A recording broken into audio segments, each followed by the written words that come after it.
안녕하십니까. 2018년 11월 26일 월요일입니다. 코페스 동반자에서 오늘은 해외에서 건강을 지키는 식단은 어떤 것일까 라는 제목으로 말씀을 드리도록 하겠습니다. 요즘 한국 대탈출 넛이라는 말이 많이 나오고 있습니다. 많은 분들이 또 해외로 이제 나가고 있습니다. 그런데 그 많은 분들이 해외로 나가서 첫 번째로 신경 쓰셔야 될 게 안전입니다. 안전. 그 다음에 두 번째가 건강입니다. 건강. 안전에 대해서는 제가 상당히 많은 이야기를 해드렸습니다. 근데 건강에 대해서는 별로 많은 이야기를 해드린 적이 없기 때문에 오늘은 건강을 지키는 방법 중에서 가장 으뜸인 먹는 거, 먹거리에 대한 이야기를 해보도록 하겠습니다. 많은 분들이 지금 해외로 나오시면서 고향을 떠나서 타향으로 객지로 흩어져서 이제 성공을 해야 되는데 많은 분들이 또 실패를 하고 좌절을 할 것입니다. 그러나 어떻게 해서든지 성공을 하시길 빌면서 그 와중에 건강을 잘 챙기시라고 하는 의미에서 우선 먹거리 이야기를 해보도록 하겠습니다. 일단 한국을 떠나게 되면은 먹거리 문제가 가장 머리가 아픕니다. 그래서 많은 분들이 일단 해외로 나오시면은 한국 사람들이 운영하는 그로세리를 갑니다. 거기서 필요한 걸 삽니다. 그렇기 때문에 이제 나름대로 거기서 먹거리를 사서 음식을 만들어서 먹거나 또는 이제 한국 식당에 가서 음식을 만들어 먹거나 아니 사서 먹거나 이렇게 합니다.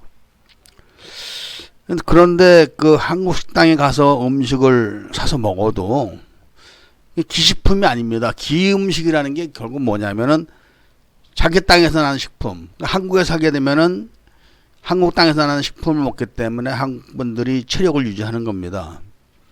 그런데 이제 한국을 떠나서 외국 나와서 김치를 담가서 먹는다. 뭐 이렇게 먹는다. 다른 걸 해서 먹는다 하더라도 이미 그 음식들은 재료들이 이미 한국 땅이 아닌 객지에서 자란 그런 식물이기 때문에 일단 우리 몸하고는 안 맞습니다.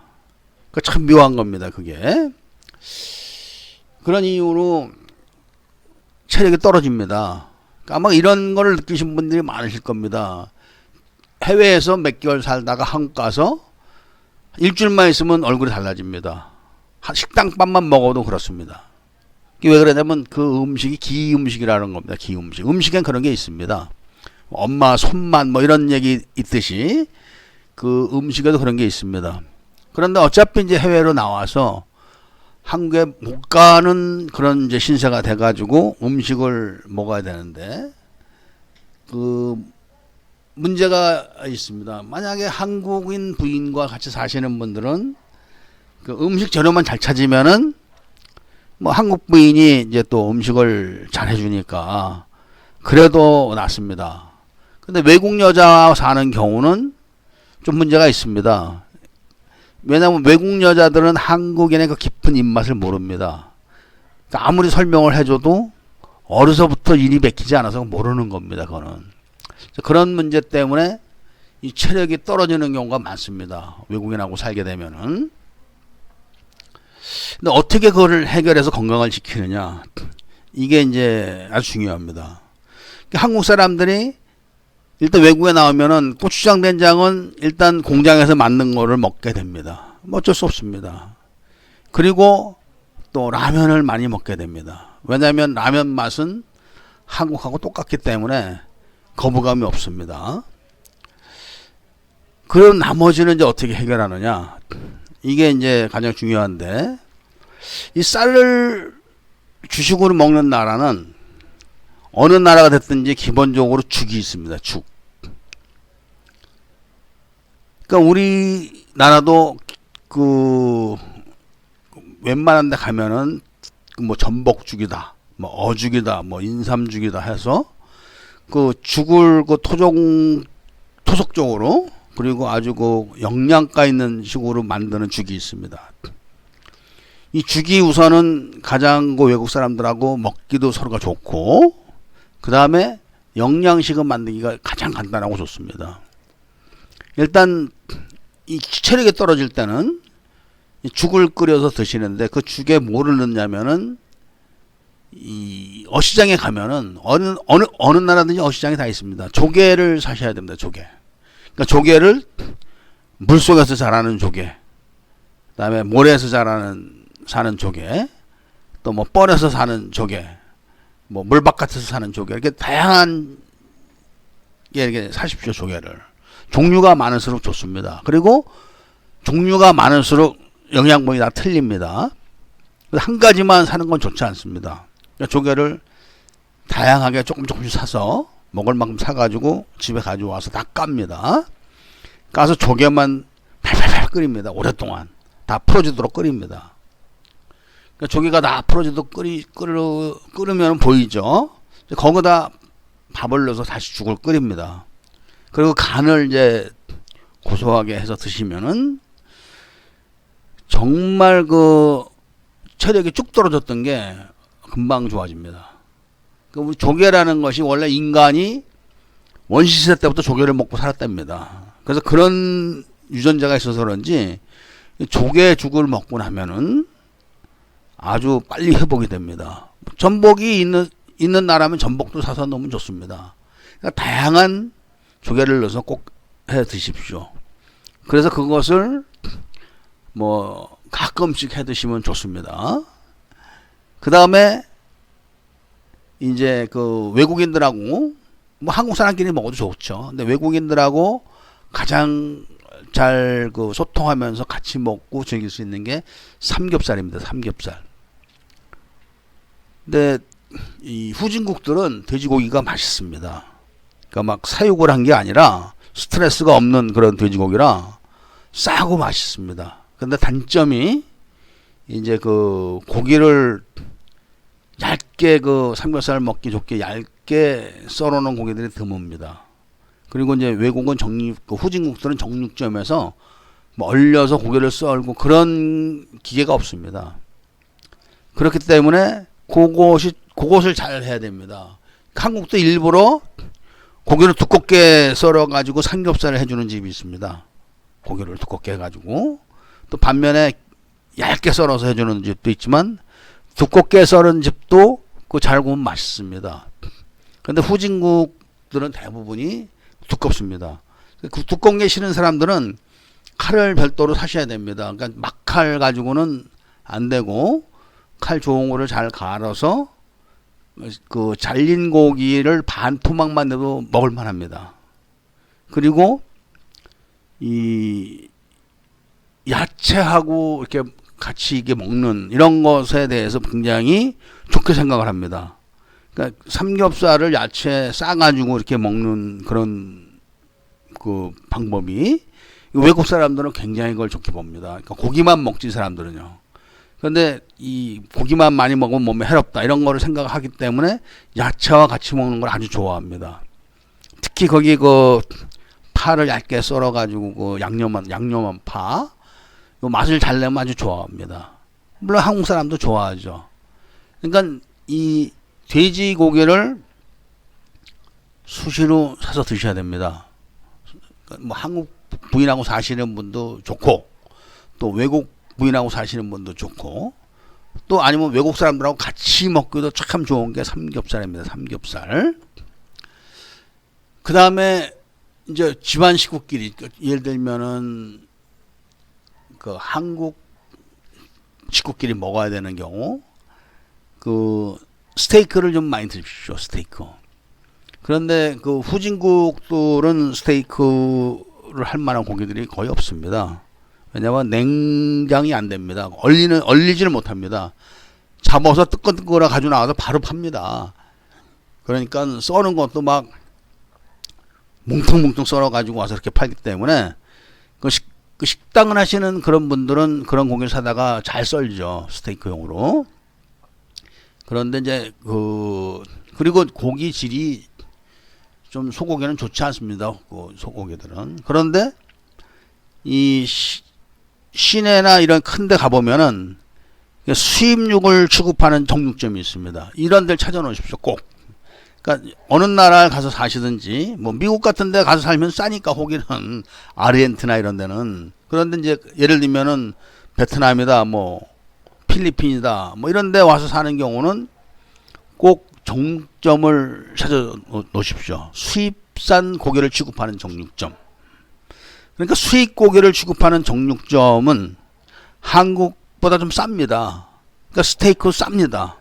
스테이크도 필리핀도 이 몬테리 수입 소고기를 취급하는 몬테리 가면은 한 장당 한 100페소 정도밖에 안 합니다. 돈으로. 그러니까 다섯 개들이 이렇게 키로로 1kg 되나 하여튼 대충 그런데 한 500페소 정도 합니다. 4개 5개가 장수로. 수입 고기니까 맛있죠. 뉴질랜드 뭐 호주 이런 쪽에서 가까이 들어오는 것들이 많습니다. 그리고 이 아르헨티나에서 같은 많이 들어옵니다. 이게 필리핀은. 그래서 수입 소고기를 취급하는 정육점을 찾아 놓으시면은 일단 이제 그 소고기 스테이크까지는 해결된 겁니다. 그러니까 지금 자 죽, 조개죽, 다양한 조개죽, 그 다음에 삼겹살, 그 다음에 스테이크까지 해결이 됐습니다. 그 다음에 이제 우리가 많이 먹는 라면, 이 라면을 잘 끓여야 됩니다. 라면을 오래 먹으면은 몸에 좋지는 않습니다. 우선 특히 후진국에 있다 보면은 중국서 라면 많이 들어옵니다. 한국 라면이. 그러면 이제 냄새가 나는 경우가 많습니다. 무슨 속 더부룩하고 그런 거 먹으면. 그러니까 어떻게 라면을 끓이느냐? 일단 물을 팍팍 끓이십시오. 물을. 그리고 거기다 라면만 넣는 겁니다. 그러니까 반쯤 이제 삶아졌을 때 그거를 체에다 넣고 찬물로 다 씻어내십시오. 물은 다 버리는 거죠. 그러니까 냄비에 들어있는 채로 체에다 버리면은 물은 다 뜨거운 물은 다 빠져나가고 국수도 뜨겁죠. 그거를 찬물을 틀어가지고 손으로 씻으십시오. 처음에 뜨거우니 조심하시고. 그리고 찬물로 막 헹궈놓으면 국수가 딱딱해집니다. 국수가 원래 국수집에서도 국수를 빼가지고 그런 식으로 해서 딱딱하게 만듭니다. 그런 다음에 다시 또 물을 끓이는 겁니다. 요번에 끓이는 것은 국물을 내야 되기 때문에 그 라면 봉지에 써 있는 것보다 약간 작게 자기가 마시는 양만큼만 이제 그 물을 넣습니다. 그리고 물을 먼저 끓여야 됩니다. 그 찬물 넣고 거기다 국수 넣으면 안 됩니다. 그러니까 펄펄 끓는 물에다가 데쳐놓은 끓게 되면 데쳐놓은 국수를 탁 집어넣고 그리고 이제 계란 같은 거나 딱 풀고 그 스프를 딱 넣고 살짝 끓이는 겁니다. 이미 끓여져 있는 거니까 오래 끓일 필요가 없습니다. 그래서 다시 건져서 이제 그 그릇에 따라서 드시면은 속 더부룩하거나 그 냄새 나거나 그런 게 없습니다. 그리고 면이 부드럽고 쫄깃쫄깃합니다. 일단 그렇게 한번 끓여가지고 반 정도 한 3분의 2 정도 익었을 때 그 찬물에다가 쏟아가지고 그렇게 한 거기 때문에 쫀득쫀득하죠. 딱딱하고 그거를 다시 끓는 물에다 팍 집어넣는 거죠. 그렇게 하면은 이제 라면도 해결이 됩니다. 라면. 그러면은 이제 고기, 뭐 라면, 그 다음에 이제 뭐 죽도 해결됐는데 생선 중에서 살딘이라는 게 꽁치입니다. 꽁치. 이 살딘이라는 거는 어느 나라도 다 있습니다. 꽁치 종류는. 이것을 이 사람들도 어느 나라든지 생선 다 먹습니다. 그런데 우리나라에서 그 말하는 소금구이라는 게 있습니다. 소금. 그러니까 이제 생선을 구우면서 소금을 살살 뿌리면서 굽는 거죠. 그 고등어구이도 그렇게 하면 맛있습니다. 소금 뿌려가지고 굽는 거. 그러면 그 불에 이제 소금이 녹으면서 막 뱄니다. 근데 이것을 다른 나라 사람도 좋아합니다. 다른 나라 사람들도. 이렇게 해가지고 기본적으로 이제 생선과 그 다음에 생선하면은 지금 이제 조개 종류하고 이런 살딘 기본적인 겁니다. 기본적인 거. 시장 가서 산 거죠. 통조림이 아니라. 그렇게 해가지고 외국 사람하고 같이 먹을 수 있습니다. 그것도. 이제 마지막으로 이제 우리가 이제 그 뭐 삼겹살도 자주 먹을 수 있고, 그 다음에 이제 스테이크도 사다가 이제 집안 식구끼리 먹을 수 있고, 그 다음에 이제 그 라면도 그렇게 끓이면 좋고, 그 다음에 죽도 그렇게 하면 좋고, 뭐 꽁치도 했는데, 이제 우리가 마지막으로 해 먹을 수 있는 게 바로 그 족탕, 우족탕이죠. 우족탕. 이 서양 사람들이나 다른 나라 사람들 이상하게 그 소고기를 먹을 때 되면 뼈를 안 먹더라고요. 한국 사람들만 이제 잘 먹는데, 이 뼈를 가면은 그 너클본이라는 게 있습니다. 너클본. 골반뼈죠. 골반뼈. 골반뼈. 이 사람들은 우리나라처럼 그렇게 뭐 고기를 그 잘라내지는 않기 때문에 그 사기가 좀 힘듭니다. 근데 또 우족만 이렇게 사게 되면서 옆으로 잘라놓은 걸 사게 되면 맛이 없습니다. 그게. 그래서 너클본이라는 걸 달라 그러면은 거기에 이제 도가니가 많이 붙어 있습니다. 진짜 많이 붙어 있습니다. 너클본은. 그거를 봐서 도가니가 많이 붙은 쪽으로 해가지고 사다가 들통에 넣고 푹 가가지고 이제 그 기름도 걷어내고 하면서 해놓고 드시면은 진짜 영양식이죠. 거기 쉽게 말하면 한국서 도가니탕 먹는 거하고 다릅니다. 한국서 도가니탕 먹게 되면은 정말 도가니만 전문적으로 하는 집 같이 아니면은 다른 데는 그 도가니가 질이 나쁩니다. 그런데 이제 이렇게 사서 먹으면 도가니 정말 좋은 데다가 고기 덩어리도 막 있는 거죠. 뼈하고 막 같이 있으니까. 그렇게 이 정도만 해서 드시면은 가장 좋습니다. 그리고 쌀은 반드시 이제 그 현지에서 생산되는 쌀 중에서 좀 품질이 좋은 걸 드십시오. 품질이.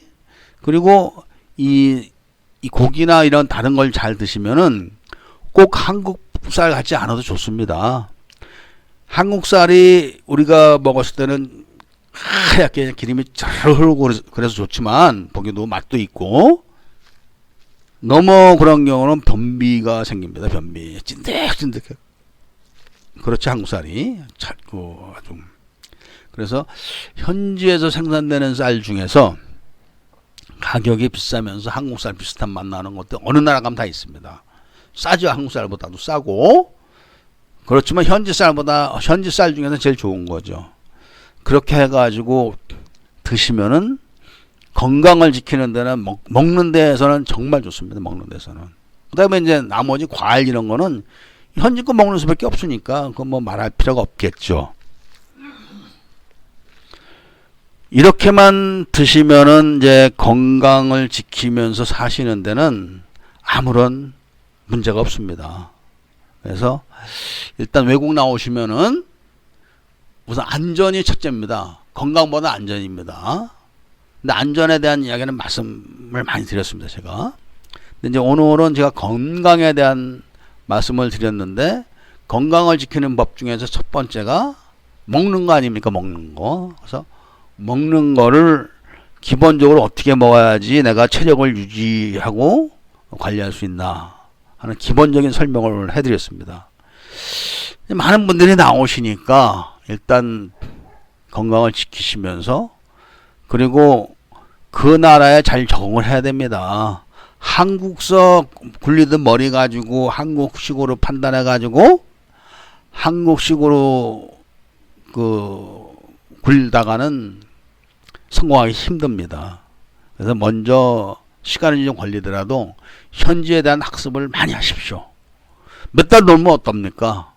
서둘렀다가는 다 망합니다. 빨리. 그러니까 몇 달 놀더라도 많이 돌아다니고 많이 구경하십시오.